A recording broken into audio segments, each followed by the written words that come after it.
चे निकाल जाहीर झाल्यानंतर आता महापौर पदाच्या निवडणुकीकडे सगळ्यांचं लक्ष लागलंय। भाजप आणि शिंदे गटाला काठावरचं बहुमत मिळालं असलं तरी महापौर पदाबाबत सस्पेन्स कायम आहे। आणि आता महापौर पदाच्या निवडणुकीबाबत एक मोठा ट्विस्ट आहे। राज्य सरकार एक नवा प्रस्ताव मंत्रिमंडळाच्या बैठकीत सादर करणार आहे। त्यानंतर सगळी गणितं बदलली जाणार आहेत। राज्यातील महानगरपालिकांमध्ये महापौर निवडीचा पेच सोडवण्यासाठी आणि आपलं मताधिक्य भक्कम करण्यासाठी राज्य सरकार एक मोठा निर्णय घेण्याच्या तयारीत आहे। स्वीकृत नगरसेवकांना थेट महापौर पदाच्या निवडणुकीत मतदानाचा अधिकार देण्याचा प्रस्ताव राज्य मंत्रिमंडळाच्या आगामी बैठकीत मांडला जाण्याची शक्यता आहे। या एका निर्णयामुळे राज्यातील महापालिकांमधील सत्तेची समीकरणं पूर्णपणे बदलू शकतात।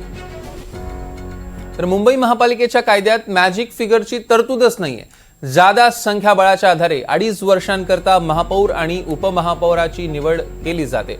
महापौर पदासाठी राजकीय पक्षांना 114 ह्या मॅजिक फिगरची म्हणजे 114 नगरसेवकांच्या आकड्याची आता गरज नसणार आहे।